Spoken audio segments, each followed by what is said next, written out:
L-attivitajiet ta' żjara statali bdew fi Pjazza San Giorgio, meta stakkament u l-banda tal-Forzi Armati taw is-salut uffiċjali lill-President Slovak Ivan Gastarovic bid-daqq tal-Innu Nazzjonali Malti u Slovak. Wara saret l-ispezzjoni tal-Gwardja tal-Unur mill-President ta' Malta George Abela u l-President Slovak. Fit-tmiem din il-parata d-delegazzjoni Slovakka kellha laqgħa privata mal-President Abela fil-Palazz tal-President.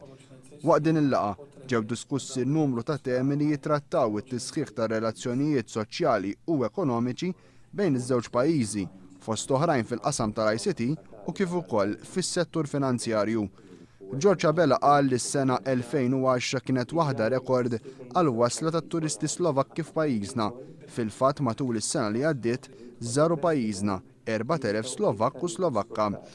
Il-President Slovak Igor Gastarovic tkellem rigward il-problemi li qed taffaċċja l-munita euro f'dawn l-aħħar xhur u saħaq li hemm bżonn ħidma kollettiva bejn l-istati membri sabiex jingħalbu dawn id-diffikultajiet.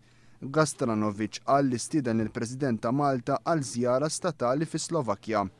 Sa dan it-tant tard filgħodu d-delegazzjoni mill-Partit Laburista immexxija mill-kap tal-Oppożizzjoni Joseph Muscat kellha wkoll laqgħa mal-President Slovak fil-Palazz ta' San Anton.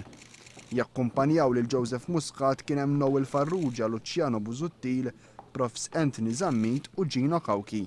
Tkellimna fuq diversi materji, dak li għandu x'jaqsam l-ewwel nett relazzjonijiet bejn Malta u anki l-pajjiż ta' Slovakkja, speċjalment anki il-qudiem ikonna l-opportunità li nistgħu nitkellmu aħjar fi jidħol presidenza peress li nkun anki fuq it-trio u anki kien hemm ukoll diskors fuq is-sitwazzjoni preżenti kemm fil-Mediterran kif ukoll anki sitwazzjoni ekonomika. Iktar tard wara nofsinhar il-President Slovak kellu wkoll laqgħa mal-Prim Ministru Dr. Lorenz Gonzi.